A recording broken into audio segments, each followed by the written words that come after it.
Sea levels are rising. The Arctic is melting. Coral reefs are dying. Forests are burning. All of these are inextricably associated with the increase of greenhouse gases resulting from human activities. Under such circumstances, Chinese President Xi Jinping announced in 2020 that China would strive to peak carbon dioxide emissions before 2030 and achieve carbon neutrality before 2060, which is considered a major milestone in the global fight against climate change. So, can China achieve its ambitious goals? Today, we'll dive into China's efforts to address climate change.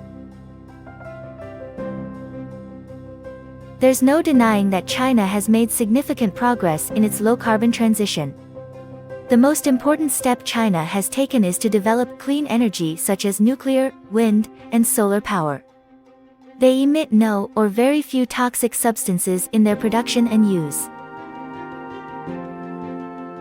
So China has been leading in renewable energy production for years, and it is also currently the world's largest producer of the wind and solar power.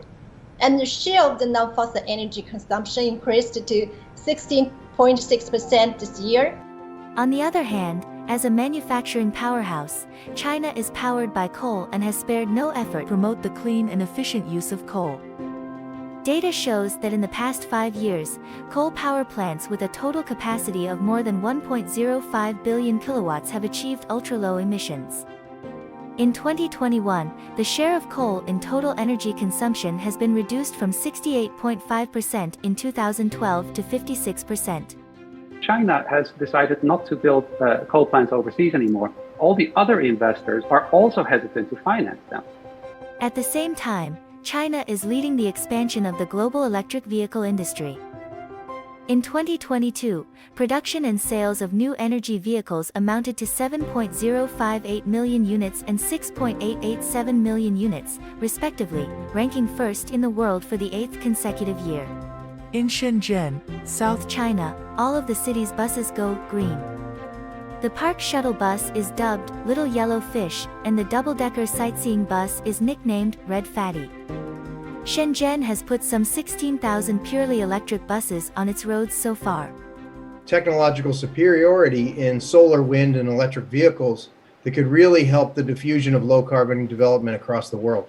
In addition, China has become the world's leading force for greening our planet, with 64 million hectares of afforestation has been completed, accounting for a quarter of the world's total. Even so, some developed countries have made the case that developing countries have not committed enough to reduce emissions, and Jake Sullivan, U.S. National Security Advisor, claimed that China must move toward a larger goal. But is that really the case?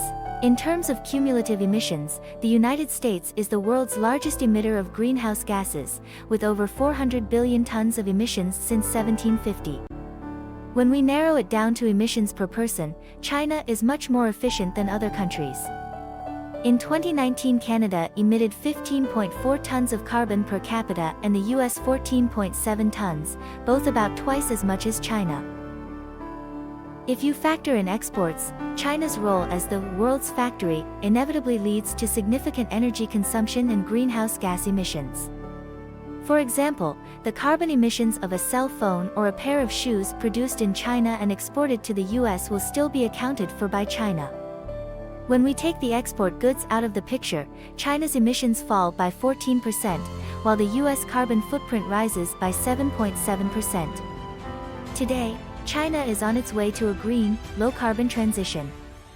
Developed countries, which took the lead in industrialization, should not be blind to China's realities and efforts. On the contrary, they owe more to the climate deficit and bear an inescapable responsibility for climate change.